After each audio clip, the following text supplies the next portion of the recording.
सोंनाय बिदां 2.2 नि जों नैबे 5 नम्बर आरो 6 नम्बरखौ मावफुंथाय बानायगोन। सिगांनि भिडिअआव जोङो 1, 2, 3 आरो 4 नम्बर बेखौ बानायखांखाजोब्बाय।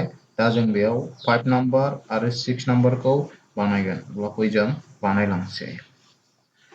5 नम्बरखौ गिबियाव बानायग्रोनोसै। कुइसनाव दङ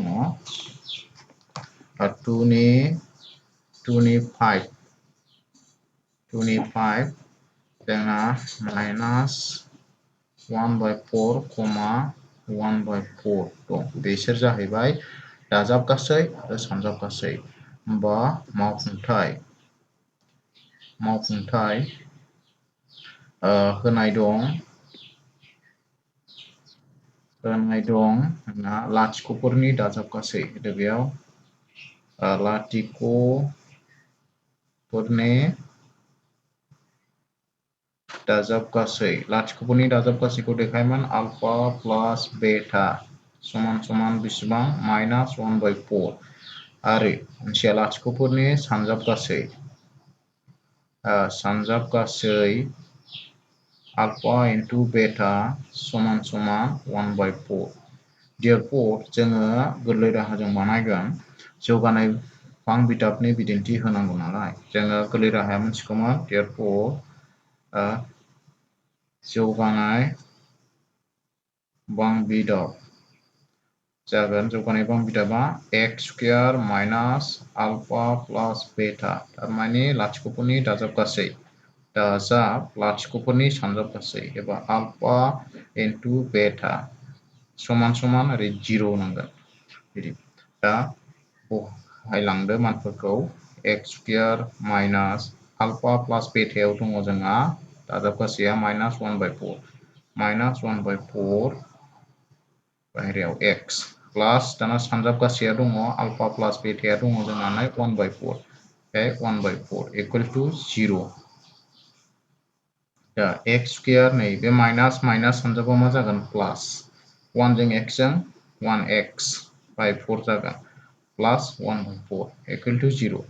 दा बेयाव जों मा खालामनांसिगोन एलसीएम लानांसिगोन एबा दुसासा मानि नैबेनि गाहायाव 1 थायो ओमफ्राय नैबे 4 होमबा जोंहा 1 4 4 नि एलसीएम 1 4 4 नि मा लानांगोन एलसीएम दुसासा मा जागोन 4 आनो दुसासा लानायखौथ' रोंखायो एबा रोंखागोन 4 एलसीएमआ 4 जाबाय।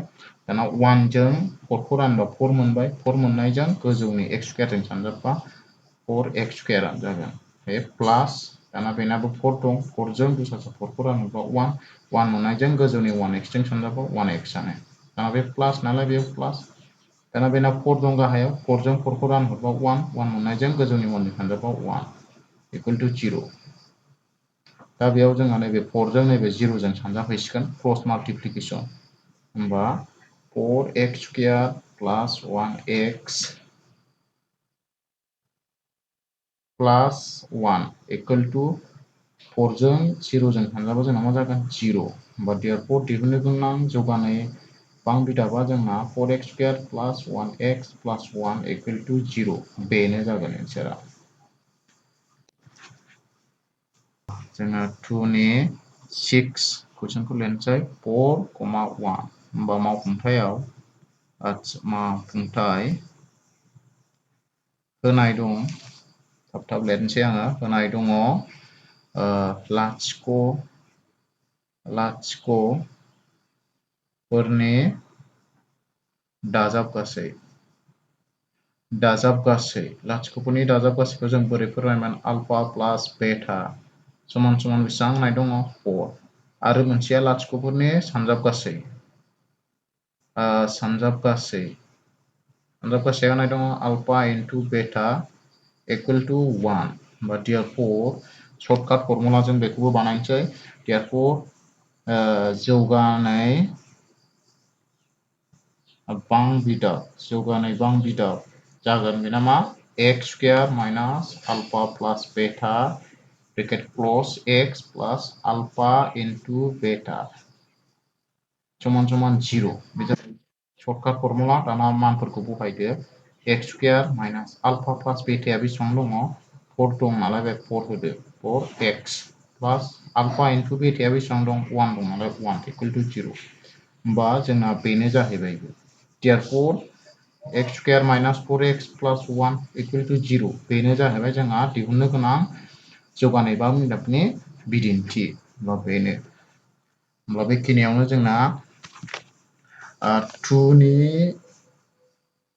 2 नम्बरनि गासै मोनद'था कुइसन दंमोन मोनद'थाबो जोब्बाय नेक्स्टआव जोङो 3 नम्बरनिखौ बानायनांगोन 3 नम्बरना मोनसे मोननै मोनथाम मोनब्रै दं बेबो एखे बे सर्टकाट फर्मुलाजोंनो बानायजागोन बा थेंक इउ